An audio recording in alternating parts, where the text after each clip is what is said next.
A'udzu billahi minasyaitonir rajim.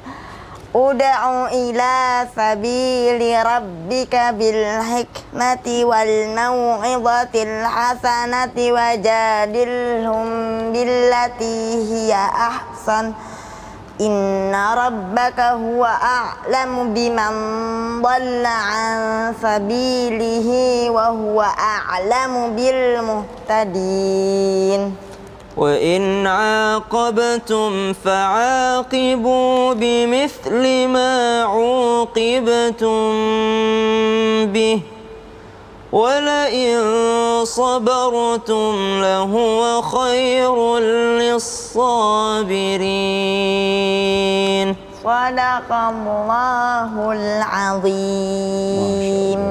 Allahumma arhamna bil Qur'an. Surah An-Nahl ayat 125 dan 126. Tersisa berapa ayat lagi sampai akhir surah? 2 ayat lagi. 2 ayat lagi. Berarti surah An-Nahl terdiri dari berapa ayat? 128. 128 ayat. Dan ini berada di halaman 281. kanan kiri? Kanan. Kanan. Berapa baris dari bawah ayat ud'u ila sabili rabbik? 1 2 3 4. Lagi? 1 2 3 3 4 5 5 lagi 6 7. 7. Nah, berarti di tengah-tengah. Masya Allah, tabarakallah. Ayat yang populer yang kita sering dengarkan tentang ayat berdakwah. Namun ternyata di ayat 126 dari Sayyidina Abu Hurairah radhiyallahu anhu warḍah, wa in 'aqabtum fa'aqibu bimithli ma 'uqibtum bih. Apa artinya Najah? Dan jika kamu membalas dendam, maka balaslah dengan balasan yang sama dengan balasan yang ditimpakan kepadamu. Oke. Wala in sabartum. Dan jika kamu bersabar, sesungguhnya itulah yang lebih baik bagi orang-orang yang sabar. Masya Allah, tabarakallah. Ayat ini berkenaan tentang Nabi SAW yang ketika mengetahui bahwa paman beliau, ya, ketika melihat langsung paman beliau Sayyidina Hamzah, ya, yang gugur sebagai syahid dalam perang Uhud. Jadi ketika Nabi SAW memandang daripada syahidnya Sayyidina Hamzah radhiyallahu anhu pada perang Uhud, maka Nabi SAW merasa sakit, namanya paman sendiri, ya, dibunuh dan diperlakukan jenazahnya seperti itu, dibedah dadanya, lalu ada yang mengambil hatinya Sayyidina Hamzah, maka Nabi merasa sakit di dalam hatinya. Lalu Nabi SAW dalam riwayat ini disebutkan bersumpah. Nabi bersumpah, sungguh aku akan membalas dendam kepada mereka orang-orang kafir yang melakukan hal ini. Karena bukan hanya membunuh paman beliau, tapi mereka juga memutilasinya. Subhanallah. Lalu Nabi SAW bersumpah, aku benar-benar akan membantai 70 orang di antara mereka. Subhanallah. Aku ingin membantai 70 orang dari mereka. Jadi sisi manusiawi Nabi SAW terlihat ketika beliau memandang daripada jenazah Sayyidina Hamzah radhiyallahu anhu. Diceritakan oleh Sayyidina Abu Hurairah radhiyallahu anhu. Lalu ternyata turunlah ayat 126 ini mengatakan bahwasanya jika kamu membalas, maka balaslah dengan balasan yang sama dengan siksaan yang ditimpakan kepadamu. Jadi kalau kan Nabi mengatakan saya akan membantai 70 orang kafir. Kata Allah, balaslah dengan yang sama saja. Subhanallah. Tapi wala in sabartum, kalau kau bersabar, maka lahuwa khairul lis-sabirin. Itu sesuatu yang jauh lebih baik bagi orang-orang yang sabar. Apa yang jauh lebih baik di sini yang dimaksud Allah Subhanahu wa taala? Ternyata Nabi SAW sepulang dari sana, ternyata Allah berikan hidayah kepada orang yang telah memakan hatinya Sayyidina Hamzah radhiyallahu anhu. Beliau sampai ingin bertemu dengan Nabi SAW. Nabi SAW sakit hatinya masih ada. Nabi SAW mengatakan, engkau kuterima maafnya, saya telah memaafkanmu, Allah telah memaafkanmu juga, Allah maha pemaaf. Tapi tolong jangan muncul di hadapanku, karena setiap aku memandang wajahmu, aku teringat dengan jenazah pamanku. Aku teringat bagaimana engkau dahulu menyakiti pamanku. Subhanallah. Jadi dari sini kita mengambil pelajaran bahwa ternyata Allah Subhanahu wa taala mengizinkan pembalasan tersebut, diizinkan oleh Allah Subhanahu wa taala. Namun ternyata bersabar itu jauh lebih diutamakan oleh Allah Subhanahu wa taala. Sabar bukan berarti diam. Sabar bukan berarti diam. Karena sabar itu banyak sekali disebutkan dalam Al-Qur'an. Ayat yang paling banyak menyebut kata sabar, tahu nggak Najah? sabarlah dan kuatkanlah. Oh, Surah Al-Imran. Ali Imran ayat 200. coba. Ya ayyuhalladzina amanu isbiru wa sabiru wa rabitu. Isbiru wa sabiru wa rabitu wattaqullaha la'allakum tuflihun. Kalau ayat yang mengatakan bahwa pahala sabar itu tidak ada batasnya, unlimited. Az-Zumar ayat 10. Az-Zumar ayat 10, coba bacakan ayatnya. Qul ya ibadilladzina amanu ittaqu rabbakum lilladzina ahsanu fi hadhihi dunya hasanah wa ardullahi wasi'ah. Innama yuwaffas sabiruna ajrahum bighairi hisab. Masya Allah. Jadi Nabi itu bukan hanya dapat pahala dari ibadahnya, bukan hanya dapat pahala dari jadi kekasihnya Allah, tapi Nabi juga dapat pahala dari kesabarannya. Masya Allah. Terima kasih banyak Ustaz Syam Najah yang Masya Allah luar biasa ya. Membedah surah, ayatnya. Waduh, Masya Allah luar biasa nikmatnya dengernya ya. Nah sekarang kita lanjut lagi buat jamaah Islam itu yang ada di rumah. Jamaah.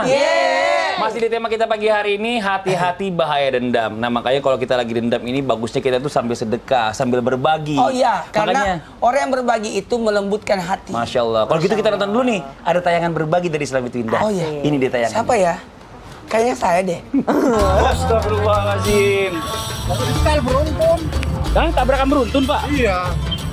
Ini Bapak mobilnya tadi paling belakang berarti dong? Belakangnya aman sih kan? Nggak penyok ya? Enggak. Terus gimana kalau kayak gini nih Pak? nih? Di tol kan minta tanggung jawaban nggak ada. Yang mendadak juga padahal masing-masing. Ini nggak bertanggung jawab asuransi? Soalnya kayaknya enggak sih. Nggak ada asuransi? Tapi kata lumbian laka suruh, ya udah kalau tabrakan beruntun masing-masing aja langsung pulang semua. Oh, astagfirullahaladzim. Biar tenangin pikiran dulu. Ya udah. Buat buka puasa, ya Pak ya? Jadi Musibah itu Ustaz. berbagi itu bertakziah. Betul. Bertakziah itu menghibur ketika orang kena musibah.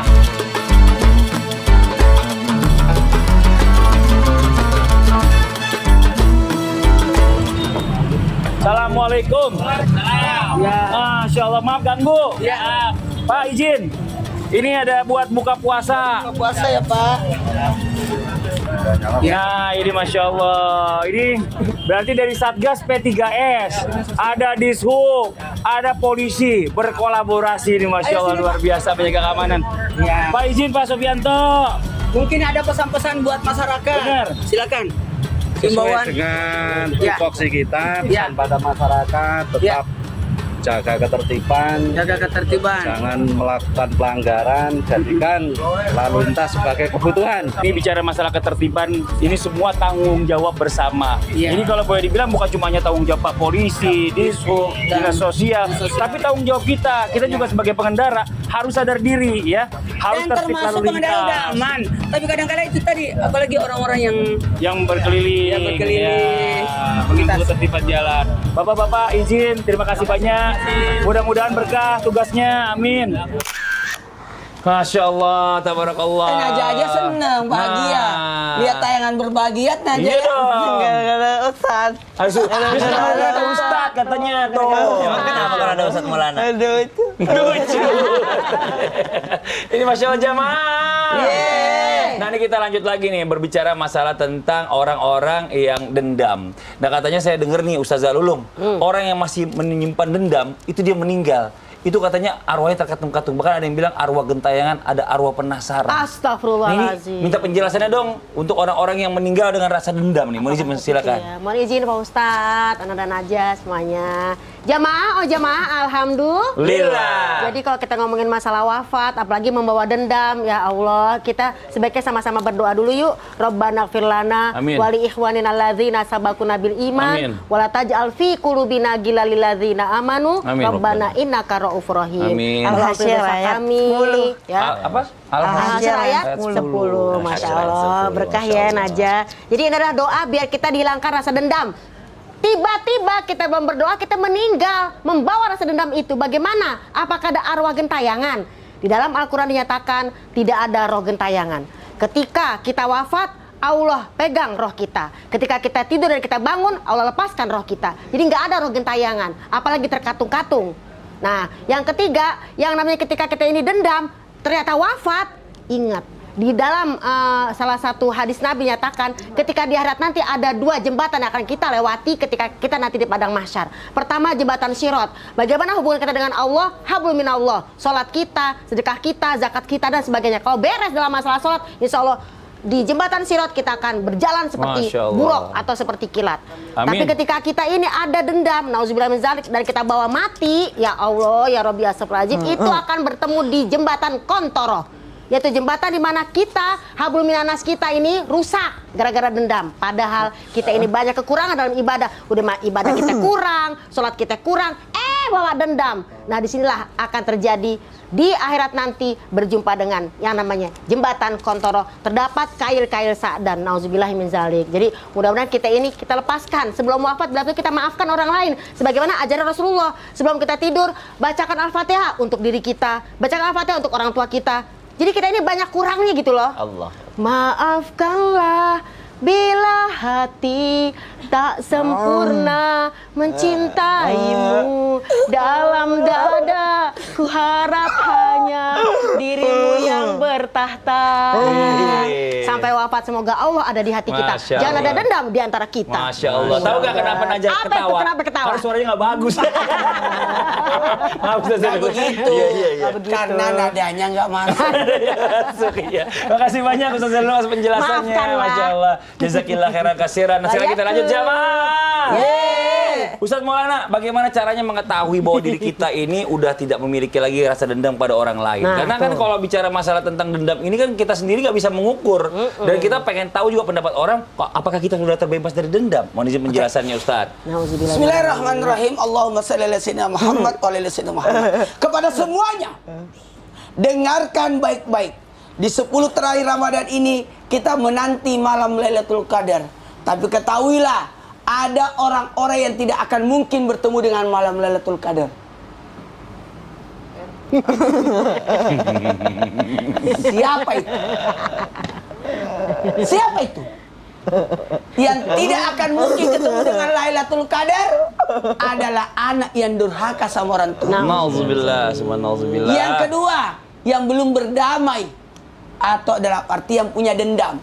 Makanya ada baiknya, sebaiknya sebelum masuk menanti Lailatul Qadar, ayo berdamai dulu, kumpul dulu, maaf-maafan, baru menanti Lailatul Qadar. Nah, di akhir surah Al-Qadar apa?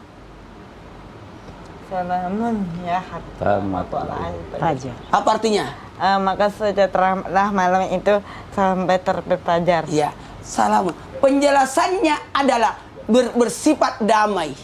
Jikalau mau tahu apakah di dalam diri kita ada dendam, ketahuilah ketika ada, mohon maaf ya, keinginan untuk membalas. Coba suaranya dong. Akan kubiarkan dirinya. Coba disundung. Iya, Ya. Awas, nanti ya setelah Ramadan akan kubalas kau lebih sakit daripada kau menyakiti hatiku.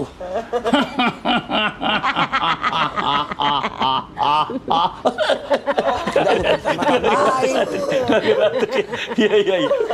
Ketika ada itu berarti ada dendam.